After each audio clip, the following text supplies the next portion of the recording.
Hola, hola, ¿qué tal? Buenos días. Estimados y reconocidos ediles, concejales, miembros del gabinete del Poder Ejecutivo, queridos y distinguidos abanderados y escoltas, señoras, señores, y gracias también a la banda musical por siempre estar presente. A todos, buenos días. Bien, el contexto de esta locución, de esta efeméride, se presenta dentro de una convocatoria, un llamado acuerdo Pacto de Mayo de 10 puntos, en una fecha ícono por toda la aureola historiográfica de análisis sobre aquel Congreso que delineó una independencia en lo político contra los lazos de sometimientos que había hacia España y también hacia cualquier otra potencia extranjera. Pero en el plano económico debemos estar alertas para advertir cómo la política británica, sutilmente con su mano invisible, empezó a ejercer su fuerte dominación hacia los jóvenes estados a través de distintos préstamos crediticios a intereses usurarios. Un 24 de marzo de 1816 se inició el Congreso Independentista bajo la presidencia de Eugenio Teodoro Sánchez de Bustamante, a la que no debemos omitir algunos hechos relacionados con la principal efeméride de este 9 de julio, que se proclamó allá en la casa de la señora Francisca Bazán de Laguna. Hecho como fue el juramento de lealtad a esa independencia por parte del ejército alto peruano, comandado por el polémico y pendular Cuarto Marqués, en el paraje El Moreno, al pie del Cerro Chañi, como testigo silencioso. Un destacado triunfo, ¿sí?, también hay que recordar contra los realistas en el paraje El Colpayo, un 15 de septiembre de aquel año, y que terminará aberrantemente con el martirio de Yavi, donde morirá fusilado el líder nativo de Puesto el Marqués, Diego Cala, por su condición de aborigen y que había osado rebelarse contra las autoridades realistas. Pero para comprender esta forma integral holística del proceso de historia, una variable que no se debe desatender ni omitir tiene que ver con el origen del sometimiento económico hacia las empresas financieras.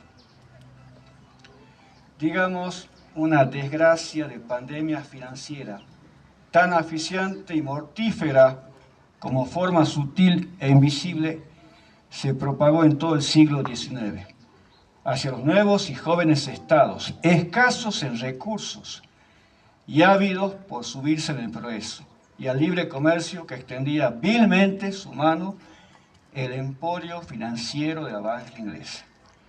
Y aquí, si me permiten, tomo de referencia a tres autores, Arabia, Pilati y Marutian, que con buen rigor de análisis histórico en su obra La deuda externa argentina, Génesis y desarrollo de una problemática estructural en la periferia, sostenían que el endeudamiento público en Argentina ha estado presente en prácticamente todos los periodos históricos de nuestro país. La pérdida del Alto Perú, hoy República de Bolivia, significó para las provincias unidas del Río de la Plata la carencia del metálico necesario para las transacciones comerciales, tanto internas como externas.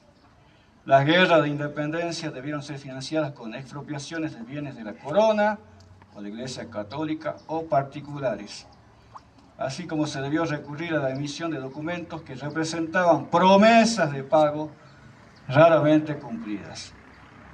Durante todo el siglo XIX y la primera parte del siglo XX, la economía argentina se insertó en forma dependiente al circuito económico mundial dominado por Inglaterra en ese esquema de la División Internacional del Trabajo.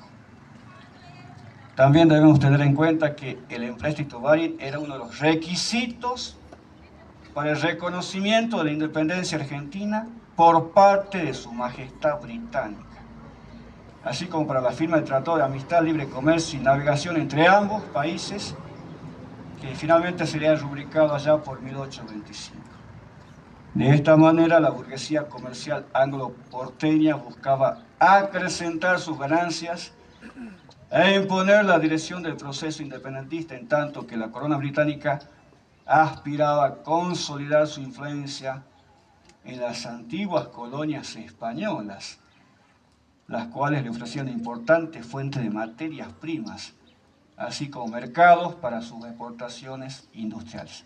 Es decir, salimos de ser dominados por España y aparece astutamente la política británica con su mano invisible. Pasar a depender de los estados financieros como la Bradley Brothers. Entonces, permítanme que sea enfático con algunas efemérides que deliberadamente han sido invisibilizadas, ¿no? Para que no tengamos oportunidad ni siquiera de rebatirla, debatirla o analizarla como la siguiente que voy a mencionar. Recientemente, el 1 de julio, se cumplió el bicentenario del origen de la deuda externa, cuando la provincia de Buenos Aires firmó el famoso empréstito de Baring Brothers, el 1 de julio de 1824. Totalmente olvidado, parece que se olvidaron los historiadores de analizar esa forma de dominio. Y el 14 de diciembre de 1824, una efeméride que se viene, en esa fecha el Parlamento británico reconoce la independencia de nuestras provincias unidas del Río Plata. No sé si entienden entonces, prestan dinero, a cambio reconoce la independencia de las provincias unidas. Fíjense, la ardid de la política británica. Y en 1825, como acto 3, digamos, Tratado de Amistad y Comercio y Navegación, celebrado entre las Provincias Unidas del Río de la Plata y su majestad británica. El libre comercio. Bueno, volviendo al presente, me preocupa de sobremanera algunos puntos del llamado Pacto de Mayo. Sobre todo el punto 7, sobre el compromiso de las provincias argentinas, dice así, de avanzar en la explotación de los recursos naturales del país.